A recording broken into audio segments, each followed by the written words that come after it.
Assalamualaikum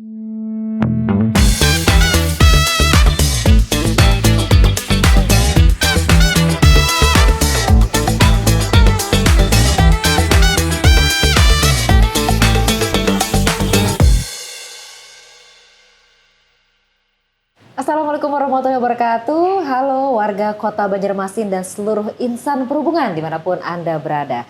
Saya Sistia Resanti masih dalam acara ngobrol seputar transportasi. Baik, hari ini kita akan berjumpa dan ngobrol ya dengan Kepala UPTD Parkir ya, Bapak Umar. Tapi sebelum kita sapa, saya ada sebuah pantun terlebih dahulu. Anak saluang si anak sapat, timbul tanggalam, banyalam nyalam. Amun kita hanya berdapat, badahulu kita mau ucap salam. Assalamualaikum warahmatullahi wabarakatuh. Oke, pantun dulu ya, baru kita sapa.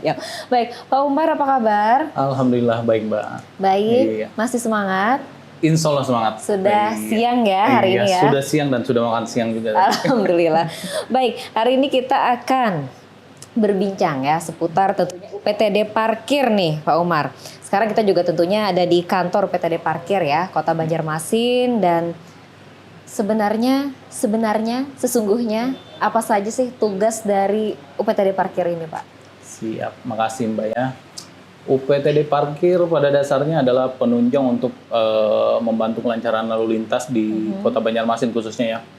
Jadi UPTD Parkir di sini mempunyai tugas dan fungsi untuk pengendalian, penertiban dan menjaga keamanan penyelenggaraan perparkiran di Kota Banjarmasin untuk kelancaran lalu lintas pada dasarnya. Penyelenggaraan perparkiran, apa saja itu? Penyelenggaraan perparkiran ya kita membantu pengawasan dan penertiban parkir yang ada di Kota Banjarmasin, misal di badan jalan, tempat khusus dan tempat-tempat usaha yang menyediakan lahan parkir pada umumnya. Berarti menyediakan tempat juga? Tepi jalan umum, tempat khusus dan tempat usaha milik perorangan. Kemudian setelah menyediakan gitu ya tempatnya yang seperti sebutan Bapak tadi, kemudian menentukan apa lagi tuh? Apakah ada aturan-aturan? Ya kita kalau memang kita menemukan adanya tempat-tempat parkir di sepanjang jalan mungkin atau di beberapa titik di Kota Banjarmasin ya kita melakukan survei dulu apakah kalau memang layak ya kita legalkan, kalau tidak ya kita akan tertibkan Pak. Baik, berarti tadi dari segi tempatnya kemudian kemudian juga aturan-aturan seperti itu. Kemudian siapa saja nih yang diatur begitu oleh UPTD Parkir? Kita saat ini berhubungannya dengan pengelola parkir Mbak ya, tapi di lapangan kita sering berhadapan langsung dengan juru parkirnya.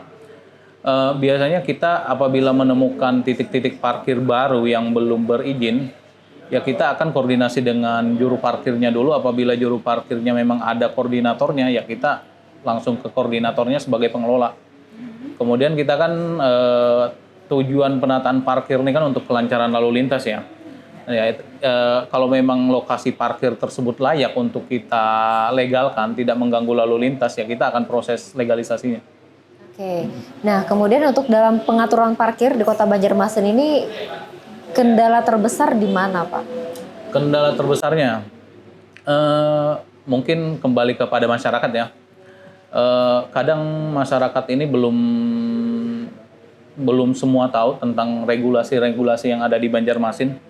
Jadi kadang kita saat penertiban di lapangan kadang bisa ada crash juga dengan masyarakat. Karena ketika kita mau menertibkan ya mereka merasa lokasi tersebut adalah usaha mereka. Terutama biasanya titik-titik pajak ya, mereka kadang merasa karena itu tempat usahanya milik mereka.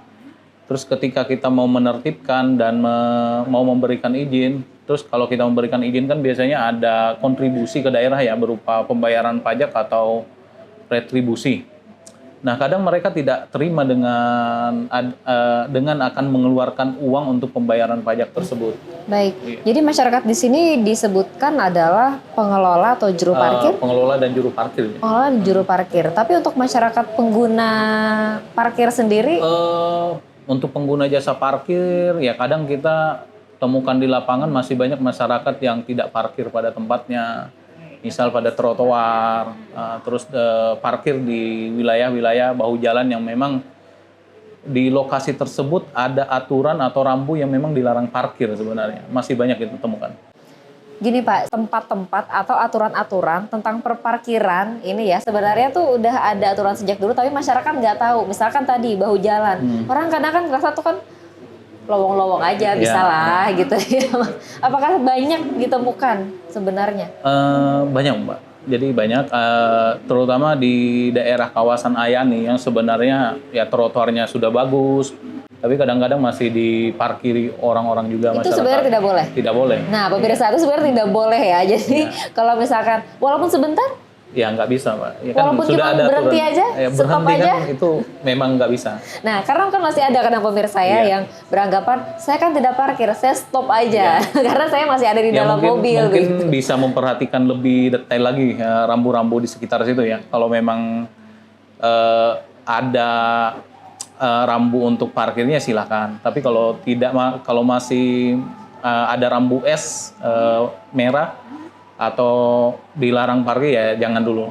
Kalau P garis merah, merah. S garis merah Iya. itu Dilarang. harusnya itu dilarang. Jadi Iya, harus akan lebih kita aware ya. tertibkan kalau kita temukan. Baik.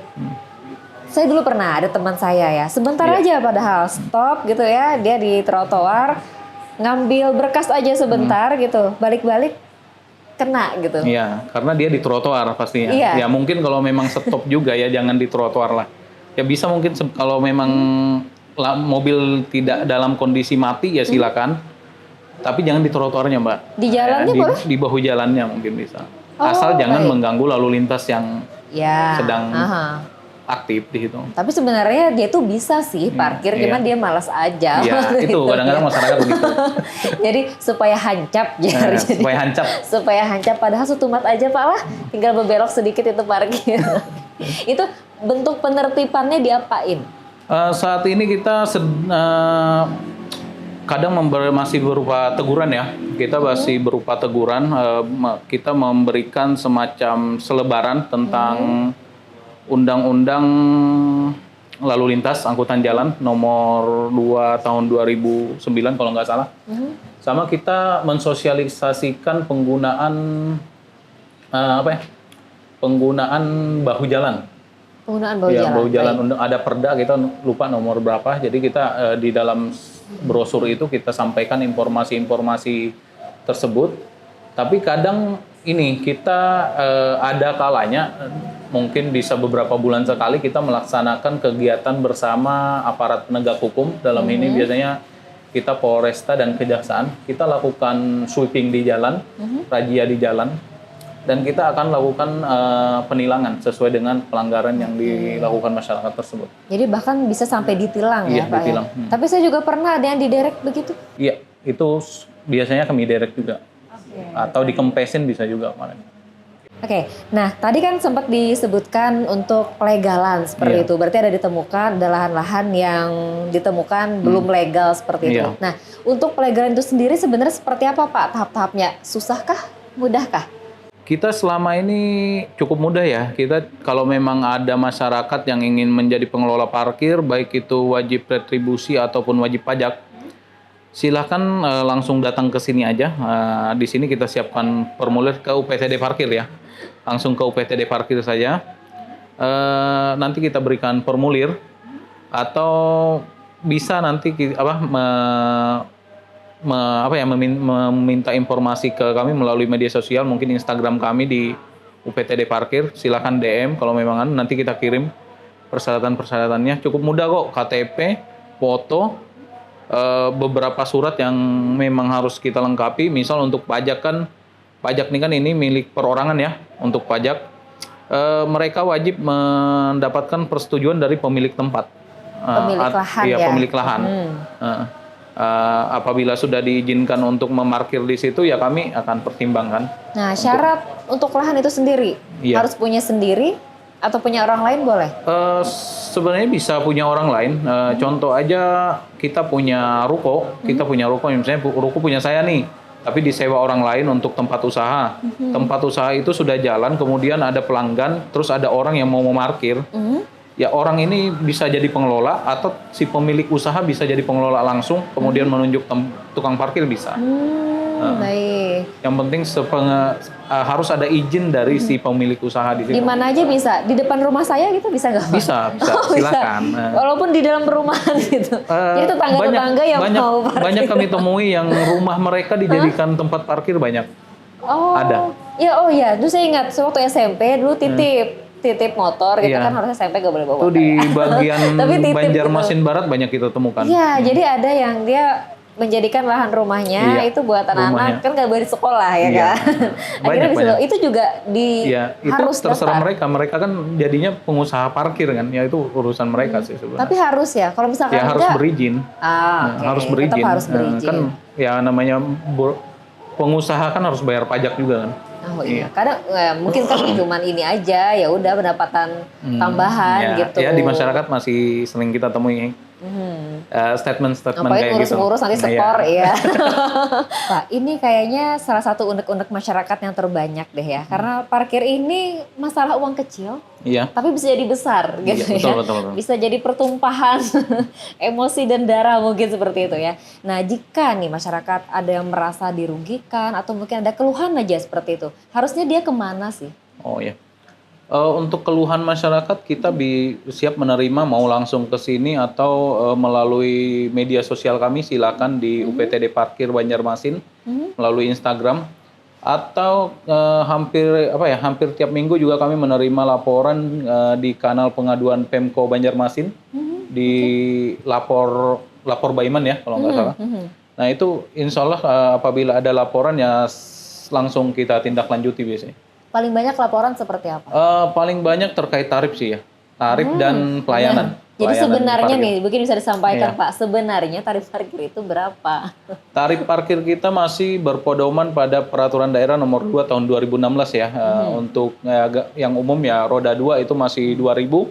Roda Terus 2.000 roda 4 itu 3.000 dan roda kendaraan gandeng dan di atas itu bisa sampai 20.000.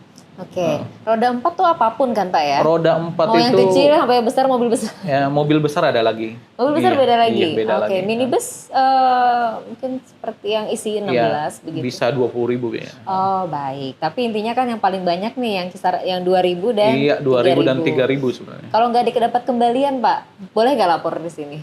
Sebenarnya boleh, silakan. Boleh ya? Itu dikasih kembalian Pak di sini. Kali dibayar di sini kembaliannya gitu. Kita kasih 5.000 nggak dikasih kembalian 2.000 gitu. Ya banyak ya keluhan yang kami terima semacam itu ya. Intinya tarif masih berpedoman pada Perda nomor 6 tahun 2000 Perda nomor 2 tahun 2016 ya. Silakan bayar sesuai dengan ketentuan. Nah, tapi di lapangan ada kadang kita temukan mereka tidak memberikan kembalian ya. Itu sebenarnya hak pengguna jasa untuk menagih kembali ke juru parkir. Jadi kita tungguin aja gitu ya sampai dia ngasih gitu. Ya. Atau saya berharap tagih aja langsung. Saya berharap mungkin BI bisa mengeluarkan pecahan 3.000 gitu Iya, ya. betul. Jadi kan kalau 2.000 sudah ada 3.000 nih. Ya, usahakan bayar dengan uang pas lah ya untuk menghindari hal-hal Kadang Pak seperti 2.000-nya ada 1.000-nya nggak ada Pak. Iya, betul. Oke. Nah, saya ingin tahu juga nih untuk di dunia perparkiran Kota Banjarmasin tentunya ya. Ada kabar hangat apa sih Pak? Mungkin ada terobosan terbaru, ada kabar positif, mungkin yang bisa sekalian diinformasikan ke warga Kota Banjarmasin. Iya, saat ini kita ada program e-parkir ya. E-parkir itu baru di launching tahun ini, tepatnya di tanggal 4 Maret kemarin di lapangan Kamboja. Sampai saat ini itu sudah ada 87 titik lokasi parkir yang sudah kita koneksikan dengan e-parkir. Namun karena mungkin kami masih minim sosialisasi juga ke masyarakat, jadi saat ini masih berjalan sekitar 10%. Jadi e-parkir saat ini kami akui belum maksimal, karena kami juga masih mencari terobosan atau strategi apa sih yang harus kita lakukan untuk mensosialisasikan e-parkir. Karena jujur aja e-parkir saat ini itu banyak mendapat kontra baik di jukirnya, di masyarakat. Jadi jukir merasa keberatan dengan adanya e-parkir karena perlu proses katanya. Ya memang Gangguan lah iya, mungkin nanti iya. ya. Ya memang hal-hal baru memang tidak mudah ya untuk kita terapkan di masyarakat, tapi kita akan pelan-pelan melakukan sosialisasi lebih intens lagi. Baik Bapak, 10% tadi 10% pendapatan atau efektivitas atau penggunaan dari device itu? Penggunaan, Mbak. Penggunaan. Untuk saat ini kita parkir bukan unsur utama untuk pendapatan ya saat ini ya. Karena kita masih dalam tahap uji coba ya. Mungkin karena ini hal baru, nggak mungkin kita jadikan suatu faktor utama untuk pendapatan dulu. Tapi kita akan lakukan uji coba dulu. Ya kita usahakan secepat mungkin bisa kita maksimalkan. Respon masyarakat sampai saat ini kan belum bisa menerima juga dengan proses yang dilakukan jukir. Apabila ada pengguna parkir yang memarkir, ya mereka belum bisa menunggu prosesnya. Maunya mereka ngasih uang udah langsung keluar. Nah, sementara kalau parkir kan ada proses dulu yang harus kita lakukan. Berarti sekarang masalahnya kalau nggak pengguna jasa yang paham, jukirnya yang nggak paham, jukirnya betul. yang paham, pengguna jasa yang nggak paham gitu ya. Jadi masih harus ada sinkronisasi seperti itu ya. Berarti dari 83 titik berarti cuma 8 dong ya yang bisa. 87 titik yang terpasang sekarang, ada belas-belasan lah yang sedang aktif saat ini. Oh ya, baik. Siap. Tadi untuk kita membahas tentang pendapatan ya, PAD ini. Salah satunya kan Kota Banjarmasin dari parkir ini Pak ya. Iya, betul. Oke, kira-kira untuk memenuhi ada kendala kah atau misalkan ya selalu bisa tercapai targetnya? Iya, saat ini dengan target yang cukup besar ya. Kita ya kendalanya mungkin kita nggak untuk retribusi sendiri ya. Kita kan kebetulan UPTD Parkir menangani terkait retribusi parkir ya, bukan kalau untuk pajak sudah di BPKPAD sejak tahun 2022. Untuk memenuhi target retribusi kami saat ini ya kami berusaha untuk memaksimalkan titik-titik yang ada dengan menggali potensi-potensi parkir di masing-masing lokasi ya. Kemarin kita sempat menerapkan kenaikan setoran kepada pengelola parkir, setoran retribusi dari kisaran 20% sampai 75% kenaikannya. Tapi itu pun tidak kita semerta-merta kita naikkan, kita lakukan uji potensi juga. Bertahap juga pastinya bertahap. ya. Jadi kemarin kita lakukan uji potensi hampir di semua titik parkir yang keberatan dengan kenaikan yang kita berikan. Kita lakukan uji potensi ulang. Nah setelah kita uji potensi ulang, kita bisa menyesuaikan segini loh setoran yang harus mereka sampaikan. Idealnya juga seperti apa begitu ya. Oke, berarti untuk kendalanya berarti hampir tidak ada atau? Ya kendalanya mungkin kita atau untuk gini, penambahan titik parkir aja kayaknya kita untuk retribusi itu sudah sangat tidak memungkinkan karena retribusi kan ini memanfaatkan lahan milik pemerintah, contoh bahu jalan, tempat khusus parkir. Sementara bahu jalan kan panjang jalan kita tidak mungkin bertambah terus ya panjangnya ya. Iya, segitu-gitu aja. Iya, segitu-gitu aja. Terus tempat khusus parkir pun kita Banjarmasin ini cukup terbatas untuk membuka lahan pemerintah yang dijadikan tempat parkir. Jadi kita caranya untuk memaksimalkan pendapatan dengan cara mengupdate potensi parkir yang ada saat ini. Boleh tahu nggak Pak targetnya berapa? Target kita saat ini 6 miliar per tahun. Selalu capai? Ya alhamdulillah untuk 2022 kita masih ditarget di 4M. Kemarin kita melampaui di 104%.